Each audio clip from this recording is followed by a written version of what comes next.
It's one of the most iconic tunes in the Van Halen catalog, but what makes it worth learning all these years later? Let's talk about that. Hey kids, it's your good buddy, Uncle Ben. Over my many years as a guitar teacher and touring musician, I've learned thousands of songs, and they've all taught me something that stuck with me and helped me along the way. Mastering tunes makes us better players, and that's why every guitarist should learn Unchained by Van Halen.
Hey there kids, it's your good buddy Uncle Ben coming at you with my once-a-year sinus infection, but a little extra stuffiness in my head ain't about to stop me from talking about Van Halen. Unchained was released back in 1981 on Fair Warning, and it instantly became a live staple and a fan favorite, and with good reason. It starts off with maybe the sickest riff in the entire Van Halen catalog, and then goes on to show off a lot of what makes Van Halen, well, Van Halen.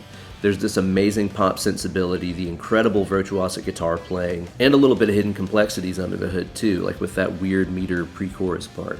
We're going to talk about everything that we can learn from this tune, and you're going to get even more out of this video if you check out the extended and ad-free cut that's only available over on my Patreon page, patreon.com/BenEllerGuitars. People are calling it the greatest guitar site on the internet and a potential cult, and it's up for you to decide which it is for as little as $1 a month. That's going to get you access to that video as well as hundreds of other exclusive posts, downloadable tabs, backing tracks, and so much more. So don't delay, sign up today over at patreon.com/BenEllerGuitars. I'll see you there. Gear-wise for today's video, it only makes sense that I bust out the EVH Bumblebee. This is one of the made in Mexico models and it's so fun to play on. I'm playing that straight into the Synergy Marshall JMP module for those classic brown sound tones, and I've got a couple pedals out front, like my MXR micro flanger and Phase 95. You know what time it is. Let's get into it.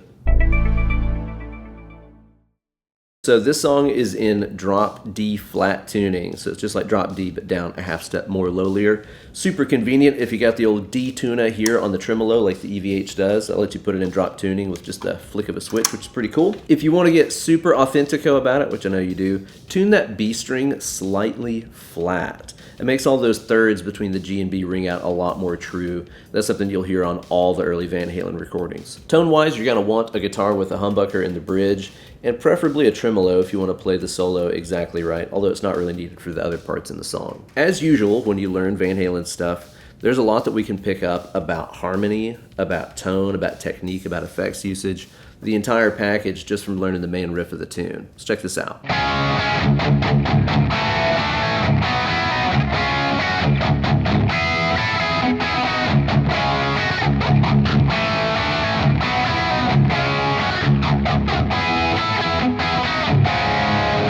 So this riff is built around some Eddie staples harmonically here. We got a chugging bass note with some chords going on top of it.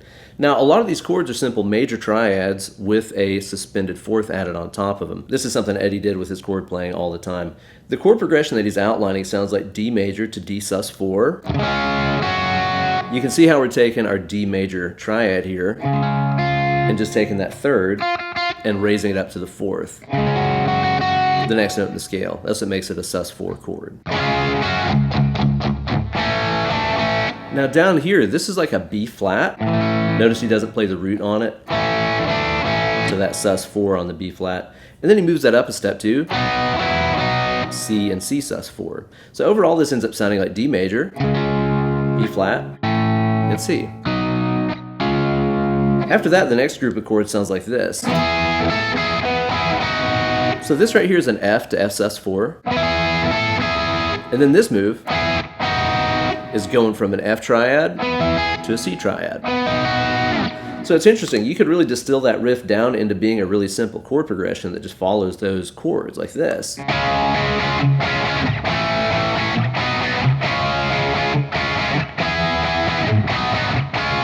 When you play it that way, it ends up sounding more like the Kinks or some early rock and roll stuff, so you can really hear the genealogy of Eddie's playing when you play it that way. It's worth noting from a theory perspective that there's no key where all those chords naturally occur, right? D major, B flat, and C. Those are three major chords that don't belong in any key. But this is something I've talked about in this series a lot. In the language of rock guitar, we can kind of blend stuff that's major and minor at the same time. The first chord here obviously sounds very happy and major, but these two chords are more native to D minor. But in the language of rock, which Eddie helped develop, it's kind of okay to go back and forth between those two worlds of major and minor. So in addition to advancing the guitar light years from a technical perspective, Eddie was also a pioneer in using effects in his playing. There's a lot we can learn from Eddie's use of phasers and flangers over the years, because he never made the effects like the entire focal point of the riff.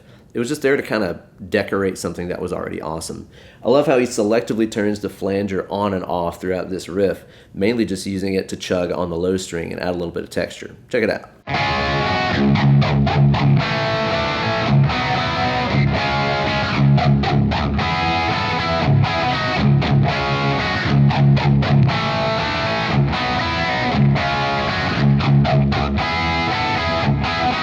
Like I mentioned earlier, I'm using the MXR micro flange pedal today, and it sounds amazing, but if you really want to nail it, get the EVH flanger. It's got a one button setting that takes you exactly to where it needs to be to play this riff. So it only took me my entire life of listening to the song to figure out that the verse is actually just a stripped down version of the main riff of the song. Check this out.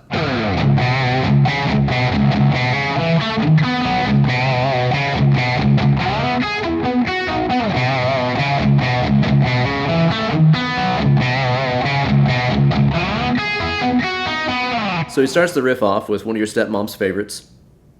Chugging on the D. And then he has these two shapes. And he kind of plays those differently every time he goes through the riff. I always thought of those as just being, I don't know, part of the riff, but they're actually inversions of the same chords that we played in the intro. Remember how I said it was based around that D, and then the B flat and C thing? That's what these chords are. So whenever he plays this, those are inversions of the B flat and C chords. So a B flat chord is B flat, D, and F, right? Now you can put those notes in any order you want to, and it's still gonna sound like a B flat chord.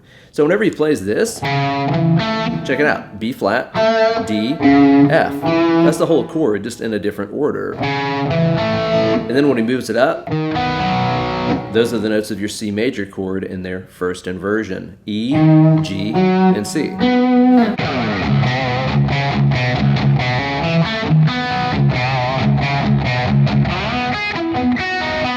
Now obviously, those are the same F to C shapes that we used in the intro, just arpeggiated instead of being smacked. There's a lot we can learn here about good, resourceful songwriting. Rather than introduce another new riff into the stew, why not just make a variation on something that they've already heard? That's going to bring a lot of continuity to your song, rather than just making it sound like a bunch of unrelated things. Create variations on things the listener's already heard. Then we get to the pre-chorus riff of the song, which is really confusing for a lot of people, but if you know the right way to count it, it might make it a whole lot easier. Let's check this out.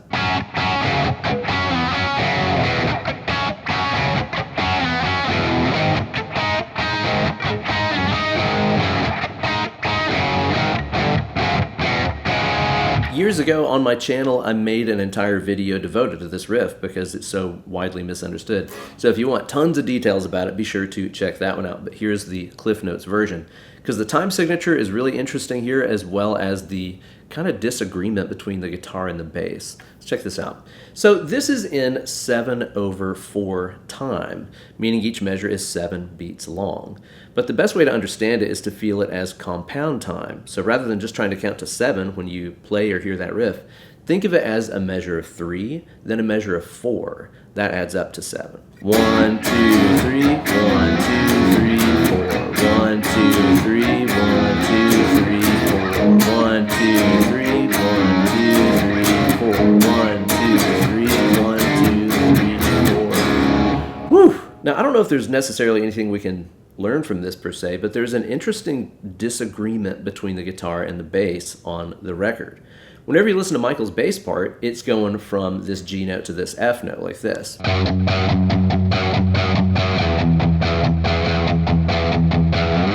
Then it goes up to A like that. Now the weird thing about this is Eddie's guitar makes that move from G to F the same way.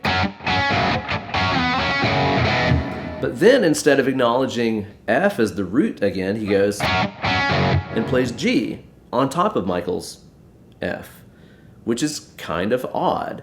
And I've noticed on live versions of the song, he doesn't do it that way. He plays it like this.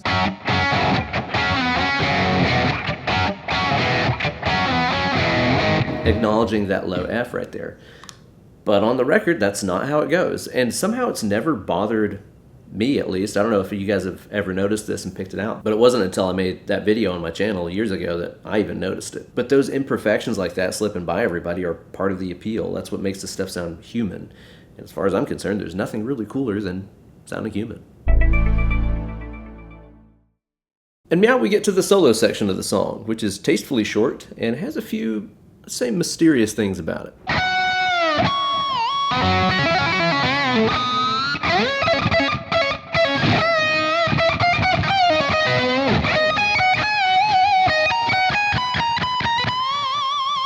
Okay, so there's a very deliberate edit in the video right there, and that's to match the very deliberate edit that's in the actual solo. I never noticed this until I was learning it for this video, but if you listen to the isolated guitar track right here on YouTube, you can hear where they very obviously edited 2 takes together. And it's right after he plays this low position 3rd fret thing with the tapping, right? He ends down here on the 5th fret with that pinch harmonic, right? And immediately after he hits that note, he's suddenly up here on the neck, playing the little stuttery thing up top. So because of that weird edit, it's not exactly playable under conventional circumstances. But that's part of what makes Eddie's solo so cool. He would do multiple takes in the studio, and they would just kind of pick and choose which licks they liked of the various takes that he did. So it sounds like in this case, he really liked what he played down here, then wanted to jump up here, so they just razor bladed the tape, put them together, and made an awesome solo. Speaking of that isolated track, I also never noticed until I listened to it that there's an octave effect on this solo.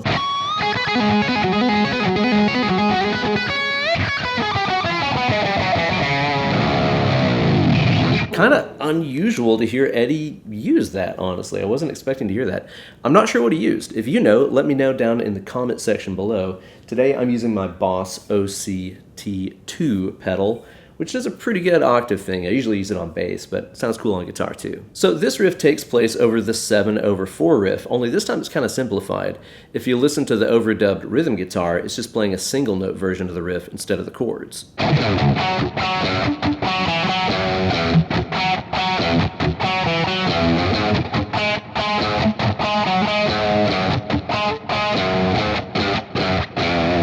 Soloing over that riff is really tough because you got it going from G to F to A, plus it's all doing it in that 7/4 thing. It's kind of weird, but the way that Eddie floats over the beat through this whole thing is really cool. It's like, you know what the easiest way to play over an odd time signature is? Don't even acknowledge that it's happening. Just really float over the beat and play loose like Eddie did. That floaty feel also makes it pretty much impossible to replicate what Eddie was doing. He's got some of those classic harmonics. And then this tapping lick, which has some unusual phrasing. So he plays this phrase, kind of the classic eruption tapping pattern, and then it changes to this.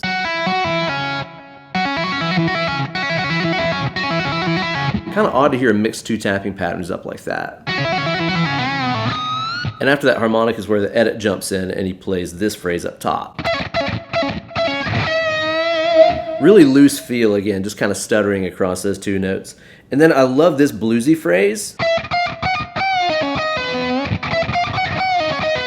Kind of working its way up into that new key signature of A right there.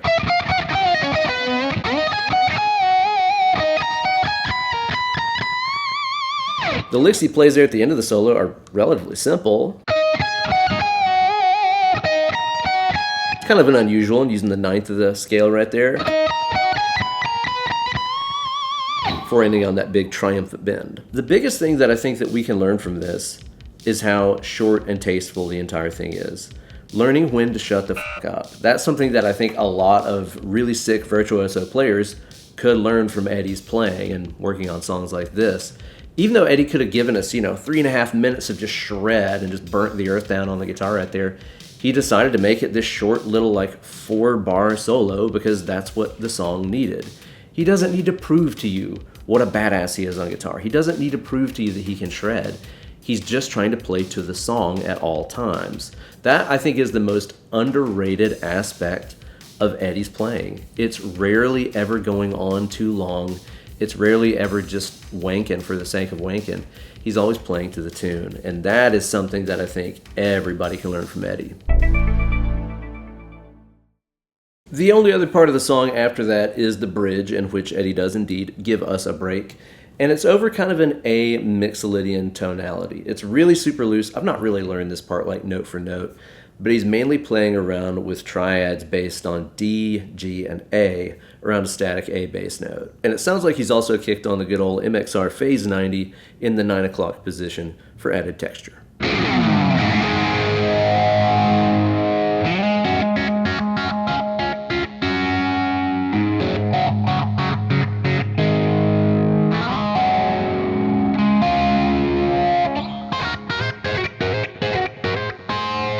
If you want to see a guy play that section absolutely note for note perfect, as well as the rest of the song, as well as a lot of the rest of the Van Halen catalog, be sure to check out my man Tom Shreds here on YouTube.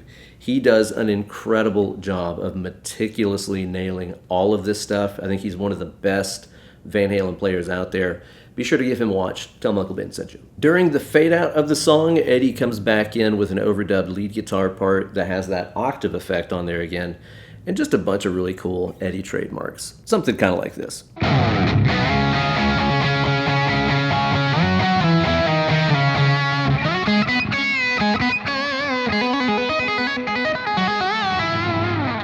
don't know. He's got the big octavey melody.